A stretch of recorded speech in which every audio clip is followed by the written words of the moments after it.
Dear Emmanuel, dear Keir Starmer, dear Vladimir Zelensky, dear colleagues, can I also thank President Macron for his kind invitation to Paris to attend this meeting of the coalition of the willing.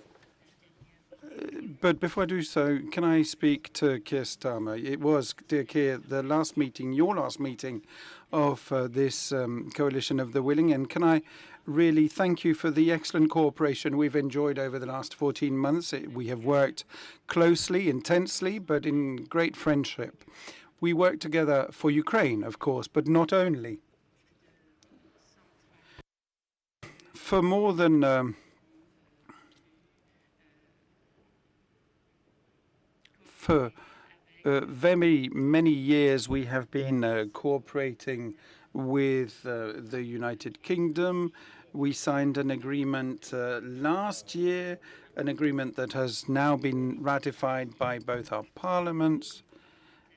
And it means that now that the parliamentary work has come to an end, we will be able to relaunch even further the cooperation between Britain and Germany. I will be, of course, pleased to work with your successor, but we are sorry to see you leave, quite simply because, as I have said, we have worked so well together.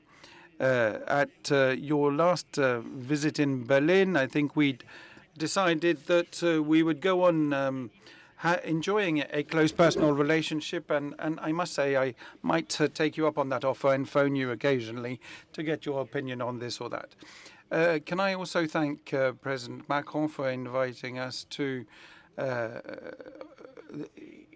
the coalition here on the eve of Bastille Day, this celebration of freedom. And indeed, Vladimir, Ukraine, and we are fighting for freedom.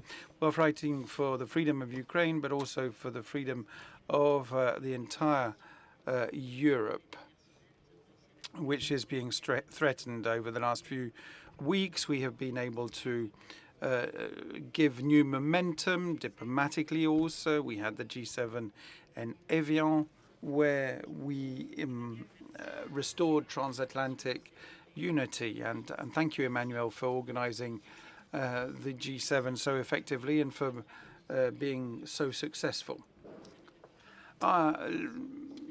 We also had very recently the NATO summit in Ankara. There again, a summit that was very well prepared. We were able to successfully show that the 32 members of NATO were able to go on working together to defend freedom in Europe. This war against Ukraine, this war against Europe, has come into a new phase. And over the last few months, Ukraine has been achieving genuine military successes, and our support has been instrumental in securing that. But the Kremlin has not been able to take any territory over the last few months, and an increasing number of Russian citizens should be starting to realize that Russia will not reach its goals in this world. And we want to make the most of this diplomatic and military situation. Volodymyr, we will go on supporting Ukraine. We will go on increasing pressure on Russia through the meetings that we're having today. We're doing this not to make sure that the war lasts any longer. No, we want to bring it to an end. We have to get the message across that it is time to come to the negotiation table, to agree on a ceasefire, to put an end to this pointless bloodbath in Ukraine.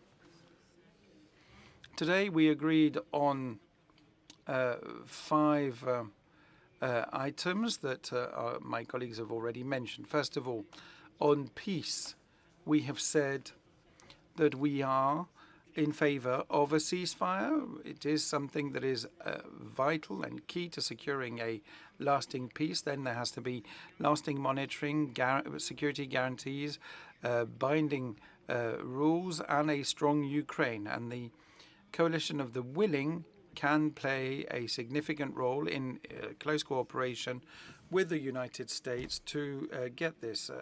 The security guarantees, well, Moscow won't decide what they end up being. It will be Ukraine and its partners, and we, the German government and Parliament, will decide what our contribution is in due course. We also decided at Ankara to increase our contribution and support to Ukraine. We said that we would put 70 billion euros a year to do so.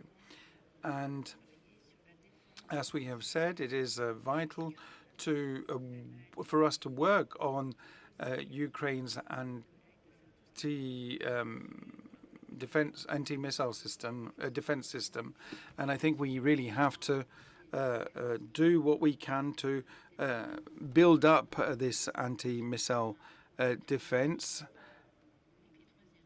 And we have also wondered what the defense industry could do. We have mobilized the anti-missile